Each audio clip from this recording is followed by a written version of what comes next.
EDF, Earth Defense Force 4.1. The Shadow of New Despair for the PlayStation 4 is a remaster of Earth Defense Force 2025, which came out in 2014 for last-gen consoles. The question is it better? We'll get to that in a bit, but first, those new to the franchise, Earth Defense Force, or simply EDF, is a game about giant bugs and giant robots invading our planet, and you get to fight against hordes of giant insects, robots, and spaceships. Now, to even the odds, you have unlimited ammo and very explosive firepower.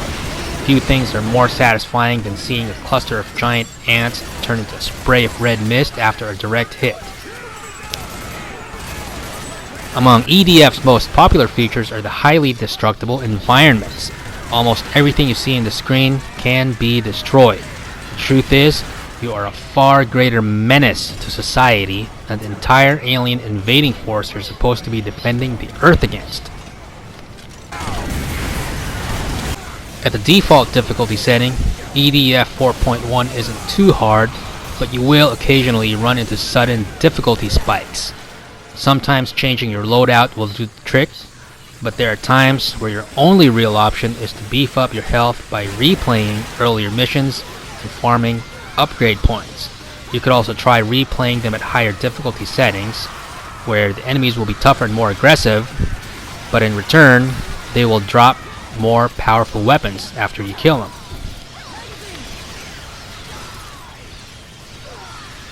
There are 4 soldier classes to choose from, and you should try them all out to see which one best suits your playstyle. The downside is that you would need to upgrade each class separately.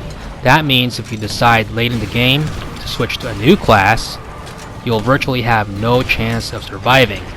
You would need to go back and build up your stats. EDF 4.1, The Shadow of New Despair, is a non-stop action shooter that is unlike anything else out there. So is it better than the original?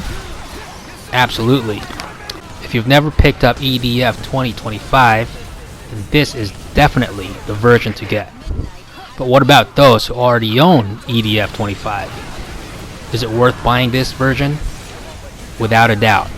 The visuals are a clear step up, it's much sharper at 1080p, and runs much smoother at 60 frames per second. It just plays and feels better.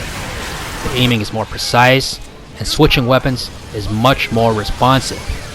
Now this is a big deal because one of the most common ways to die in the last gen version was blowing yourself up after a giant bug jumps in front of you right before you fire your rocket launcher, and you thought you'd already switched back to your shotgun, but actually didn't. Tapping this weapon switch button in the thick of battle wasn't always reliable. Now these instances are much less frequent in EDF 4.1. Besides the higher resolution and frame rate, destruction also seems to have undergone a facelift. The skyscrapers crumble much more dramatically. Gigantic robots explode in a glorious ball of flame as they fall to the ground. There are also minor touches, like having more soldiers to fight by your side, and underground tunnels are now pitch dark and are illuminated by flashlights attached to your weapon. Plus, the load times, which were horrendous in the last gen version, have been drastically reduced.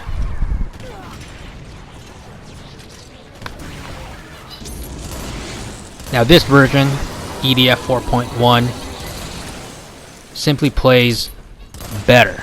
As I said, it's an overall superior experience, enough to warrant another purchase, even if you already own EDF 2025. So if you're looking for all-out action and fun, go out and buy this game.